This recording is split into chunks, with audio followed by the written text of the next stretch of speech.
Şəhid balam, ay şəhid balam, dərdinə dərman şaş olaydım mən. Bana batmış can yaralı can, canına qurban. şaş olaydım mən.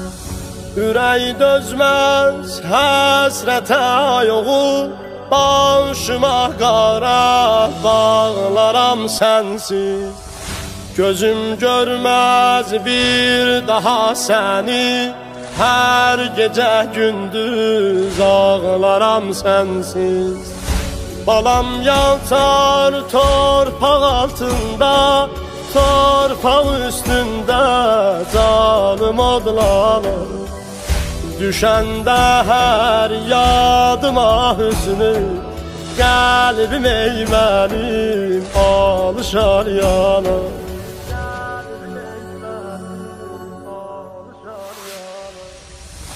Şəhid balam, ay şəhid balam, dərdinə dərman şaş olaydım mən.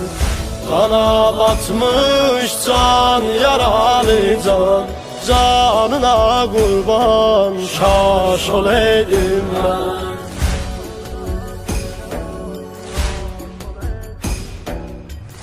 Sənə qəlbim sızlayar mənim, Kərbələdəki sərvərim kimi.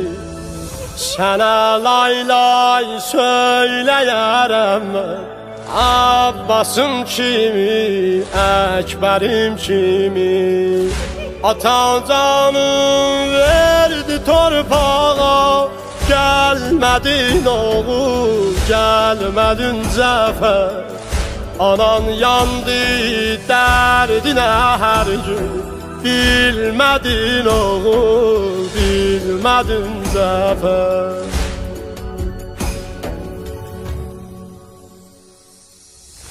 Şəhid balam, ay şəhid balam, dərdinə dərman şaş olaydım mən. Qana batmış can yaralı can, canına qurban şaş olaydım mən.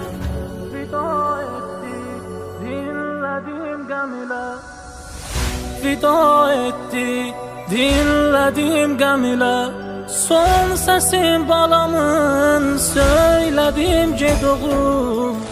Özüm verdim mən şəhadətini, müjdəsi balamın, söylədim ged oğul.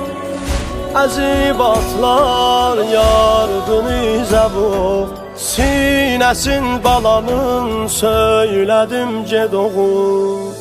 Bir ah çəkdi, yumdu gözlərini, verdi Allaha can, Cəfərim öldü.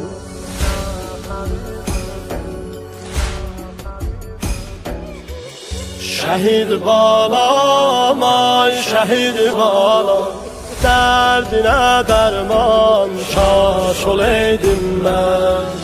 Qana batmış can yaralı can, canına qurban şaş olaydım mən. Canına qurban şaş olaydım